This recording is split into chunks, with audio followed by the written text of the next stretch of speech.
한 달 이자만 950만 원 내야 되는 어떤 분의 사연입니다. 안녕하세요. 서울에 있는 전문직 부부입니다. 수입은 월 2천 정도 되고요. 이번에 9억 대출을 받고 강남권에 20억 정도 되는 집을 매수했습니다. 기존 집을 막상 갈아타기를 해보니까 반성을 하게 되더라고요. 다른 집이 떨어져서 갈아타려고 하면 내 집도 떨어지고, 내 집이 올라가서 갈아타려고 하면 갈아탈 집도 올라가 있으니까 1주택은 투자로서 메리트가 없는 것 같습니다. 그래서 기존 집을 매도가 아닌 전세로 돌리고 전세금 6억 5천을 받은 다음에 매도가 한 10억 5천 정도 하니까 그 사이에 갭인 4억을 신용대출 받고 부모님 도움 등으로 메꾸면 일시적 2주택을 할 수 있는데, 그러면 한 3년 정도 가지고 있을 수 있지 않습니까? 그동안 투자로 굴리는 방법도 생각을 해봤습니다. 그런데 이런 방법은 투자가 아니라 투기인가 하는 생각도 들게 되더라고요. 기존 집 주담대는 모두 상환 예정이고 신규 주담대 9억에 대한 월 이자가 300에 원금 150 해가지고 450 정도가 나갈 예정입니다. 거기다가 4억을 추가로 대출을 받는다면은 이율을 한 6% 잡아야 될 것 같은데 월 200만 원이 이자로 추가로 나가게 됩니다. 거기다가 과거에 부모님께 빌린 돈이 한 1억 정도가 있는데 이게 월 300씩 지금 갚고 있거든요. 그러면 총 950만 원이 매달 대출금 및 이자로 나갈 것 같습니다. 또 기존 집은 21년에 승계조합원으로 매수를 해가지고 22년 2월에 완공하고 거주해서 실거주가 2년이 되지 않았습니다.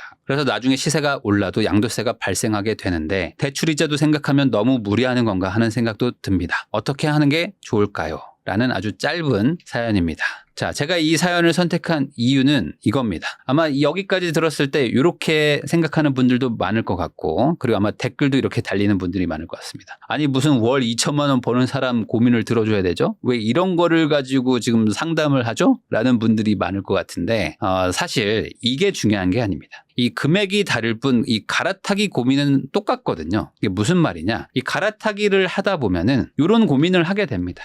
잠깐만, 이거를 갈아탄다는 거는 A를 가지고 있는데 B를 산 다음에 A를 파는 거잖아요. 그래서 B로 옮겨가는 건데 우리나라는 일시적 2주택이라는 혜택을 줍니다. 그러면 잠깐만, 옮겨가지 말고 A도 가지고 있고 B도 가지고 있다가 나중에 이렇게 팔면은 A도 오르고 B도 오르고 이게 둘 다 올라가지고 돈을 더 벌 수도 있지 않나라는 그 혜택 아닌 혜택을 보려고 하는 마음이 든단 말이에요. 이 일시적 2주택을 해볼까라는 생각이 든다는 거죠. 자, 이거를 옛날에는 못하게 하려고 몇 년 전만 해도 막았습니다. 막 6개월 안에 팔아라, 뭐 1년 안에 팔아라, 이렇게 다 막아놨었는데 이게 세법 개정으로 올해 초에 바뀌었습니다. 그래가지고 이제는 규제지역 아니면 다 이제 3년으로 바뀌었습니다. 그래서 이제 웬만한 지역은 다 3년으로 바뀌었기 때문에 1주택자처럼 3년 안에만 팔면, 그러니까 사고 나서 3년 안에만 팔면은 비과세 혜택이 가능하다는 거죠. 자, 그러면 이렇게 생각하는 거는 어찌 보면 뭐 이게 불법도 아니고 뭐 국가에서 뭐 인정한 수단이기 때문에 이렇게 일시적 2주택을 해가지고 3년 동안 투자로 한번 해보면 어떨까라는 생각을 하게 됐는데, 자, 이게 투자가 아니라 투기인가 하는 생각도 좀 든다는 겁니다. 자, 그러면 이거를 제가 한번 따져보려고 하는 거예요. 그러면 이게 투자인지 투기인지를 우선 구분하는 거는 사실 이게 뭐 사전적 의미도 참 애매하고 해서 뭐 의미가 정확하게 분명하게 나눠지는 건 아니지만 뭐 제가 생각하는 거는 뭐 이렇습니다. 이 투자라는 거는 기본적으로 계획이 좀 있고요. 그리고 감당 가능한 어떤 좀 플랜 안에서 쭉 이어지는 나름 또 장기적인 어떤 계획을 가지고 있는 게 투자라고 생각을 하고, 투기라는 거는 뭐 특별한 어떤 계획이라기보다는 감으로 하는 거, 그리고 이제 기본적으로 유행이 좀 따라줘야지만 될 수 있는 것들 있죠. 그러니까 사고 나서 오를 거야, 오르지 않으면 안 돼, 오르지 않으면 뭐 큰일 나, 뭐 이런 뭔가 유행을 바라고 하는 거를 좀 투기라고 본다면 이게 좀 구분이 되지 않을까. 그러면 이걸 어떻게 조금 더 상세하게 설명을 해볼까 라면, 왜 사는가에 대한 답이 있고 언제 사는가에 대한 답도 있고 언제 팔 것인지도 생각을 좀 해놓고, 그리고 이걸 감당할 수 있는가, 그때까지 감당할 수 있는가에 대한 어느 정도 좀 계산이 서는가를 가지고 구분을 할 수 있을 것 같은데, 그럼 이게 가능한지를 이분의 사연에서 한번 제가 따져보겠습니다. 자, 우선 원리금이 950만 원 이렇게 돼 있는데, 자, 이거 보고 어떻게 딱 느껴지세요? 아까 지금 우리 저 댓글에도 막 달리는데 헐 막 대박 뭐 950만 원 막 하면서, 지금 아마 이 영상 보시는 분들 막 댓글도 막 미친 거 아니야 막 하면서 하면서 막 바로 이런 막 반응들이 막 예상이 됩니다. 왜냐하면 이런 반응은 뭐라고 그랬죠? 제가 이제 마인드 얘기에서도 했는데 이런 건 빠른 생각이라고 했죠. 빠른 생각이 뭡니까? 사람은 두 종류의 생각을 한다고 그랬죠. 느린 생각과 빠른 생각. 빠른 생각은 감정적인 생각이라고 그랬죠. 이건 투자와 별로 도움 안 되는 안 좋은 생각이라고 그랬습니다. 투자와 관련된 건 느린 생각을 하라고 그랬죠. 이게 950만 원 하면 어마어마한 원리금이지만 이분들은 전문직 부부고 수입이 2천만 원이라고 그랬어요. 그럼 수입이 2천만 원인 분들한테 상환이 950만 원이라면 47.5%를 원리금으로 갚는 겁니다. 자, 그러면 이거를 이렇게 낮춰보면 어때요? 요즘 맞벌이 하는 부부가 월 600 정도 버는 분들도 많잖아요. 월 600 정도 버는 부부가 285만 원 정도를 원금과 이자로 갚는다. 거기다가 이분들은 이제 집이 있는 거잖아요. 자기 집이 있는 거니까 자기 집에서 자가로 거주하면서 그러니까 이제 집이 해결됐죠? 자기 집에서도 이제 거주하니까 집을 해결한 상태에서 285만 원이면 나머지 300만 원 가지고 이제 생활비를 하면 되는 거잖아요. 나머지 300만 원으로 생활비를 하면 이걸 정말 감당하지 못할 정도로 막 미칠 것 같은 수준인 건가? 물론 빡빡하죠. 빡빡하지만 이거 미친 거 아닌가? 라는 수준은 아닌 거죠. 그러니까 이게 절대 불가능해요. 라는 거면은 더 이상 얘기할 게 없겠지만 뭐 못할 정도까지는 아닌 거죠. 빡빡하긴 하지만. 자, 그러면 이걸 앞으로 10년, 20년 해야 돼요. 하면은 이거 안 되겠는데요. 라고 하겠지만 이분들은 아까 말했듯이 3년 정도 가지고 있다가 최대가 3년입니다. 그러니까 뭐 한 1년에서 뭐 한 2년 있다가 팔 수도 있겠다라고 생각한다면 그래 조금 하다가 뭐 팔면 되겠다라고 생각하면 느린 생각을 하라고 그랬습니다. 이성적인 생각. 감당할 수도 있겠다 정도는 되는 거죠. 소득으로는. 자, 그러면 이제 두 번째 생각은 뭐죠? 그렇게 감당을 한다고 치자 이거죠. 그렇게 해서 이득이 뭐냐 이겁니다. 이득이 클 것인가. 이때부터 또 감정적으로 생각하시면 안 됩니다. 이제부터는 산수입니다. 산수. 자, 이득이 큰지 아닌지는 계산해 보자 이겁니다. 이분들은 갈아타기를 하려고 했어요. 근데 내 집이 떨어져 있다. 그 말은 뭐겠습니까? 지금 팔면 어차피 양도세가 없는 거예요. 자, 그래서 집을 매도를 하려고 딱 생각을 했는데 잠깐만 이거 매도를 안 하고 전세를 끼자. 그럼 전세금이 6억 5천이에요. 그 다음에 매도금이 이제 10억 5천이니까 이 차이가 뭐예요? 4억이잖아요. 4억 어치를 대출과 부모님 도움을 받으면 판거나 마찬가지죠. 전세금 6억 5천 받고 어차피 이 4억에 현금 생길 거를 대출 받으면 10억 5천에 현금 생기는 건 마찬가지니까. 자, 그러면 여기서 이자가 나오고 그리고 나는 이제 신규 집을 샀죠. 사서 들어가야 되잖아요. 이사 들어가야 되잖아요. 이사 들어가면서 원금 이자 한 450 생기는 거고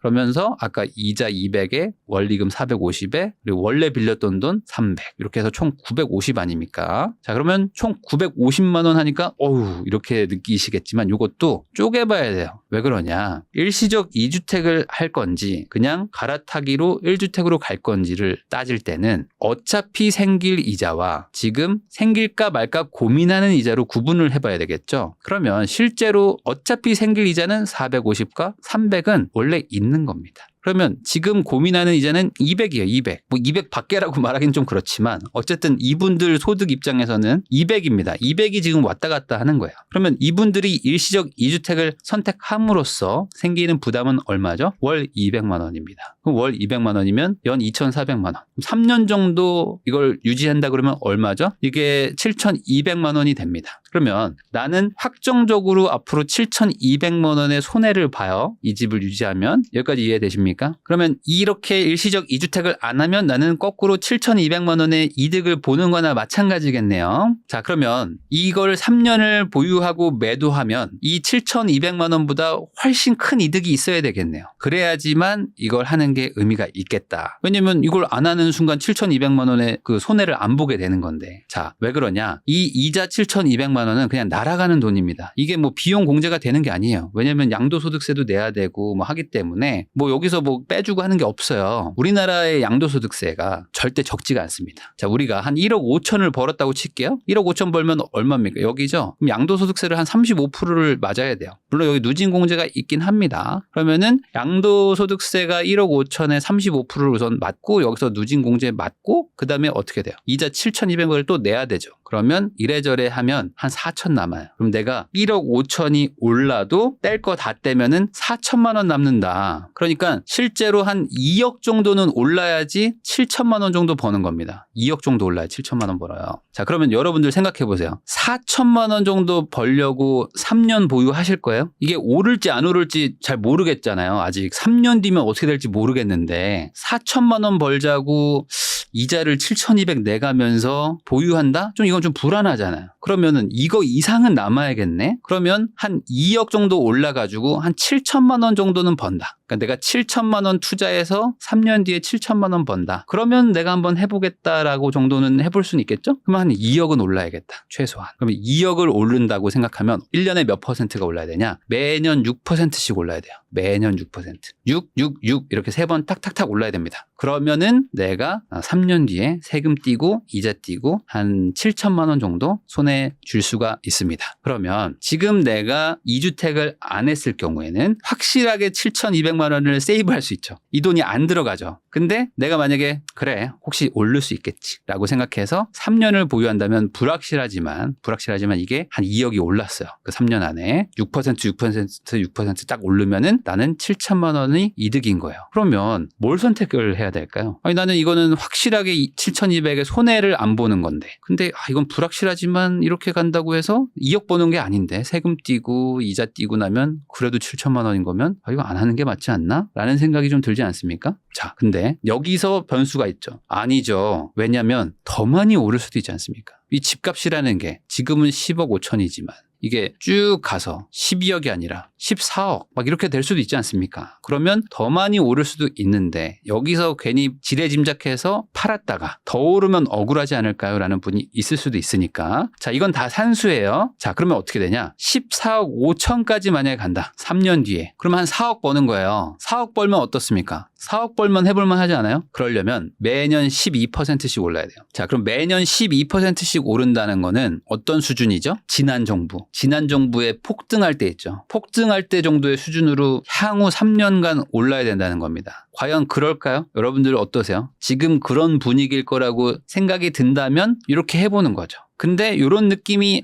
아닐 것 같은데 라면은 4억은 안 오를 수도 있겠다. 자 그러면 이게 4억이 오르면 4억을 다 갖는 걸까요? 아니겠죠. 여기서 세금을 또 뗍니다. 세금 떼면은 이제 2억 정도 남는 거예요. 자 그러면 정말 지난 정부의 어떤 그 폭등의 시절처럼 쭉 올라가지고 연평균 막 12%씩 오르고 나는 물론 이자를 막 6%씩 막 내긴 냈지만 그렇게 해서도 순이익이 4억이 남았지만 여기서 또 세금 내고 이자 떼고 하면 2억 원이 남는데 그러는 거랑 나는 지금 일시적 2주택 안 하고 차라리 그냥 이자 7,200만 원을 확실하게 아끼는 거랑 뭐가 더 나을 것인가 이렇게 판단을 해보면 되는 것이다. 라고 생각하시면 됩니다. 제가 부동산 투자를 항상 말하면서 이 레버리지를 쓰라고 얘기를 하잖아요. 이 레버리지를 쓰는 거는 부동산 투자에서는 사실은 아주 기본적인 일입니다. 왜냐하면 부동산 투자는 원래 수익률이 되게 낮거든요. 되게 낮기 때문에 이 수익률을 인위적으로 끌어올리는 거는 이 레버리지, 대출이나 전세나 이런 레버리지를 사용하기 때문에 수익률을 끌어올릴 수 있는 것인데 문제는 이걸 무조건 쓰라는 게 아닙니다. 이 레버리지를 쓰는 비용이 높아지는 순간 수익률이 올라가지가 않아요. 그걸 제가 설명하고 싶어서 이 사연을 고른 거거든요. 레버리지 비용을 예를 들어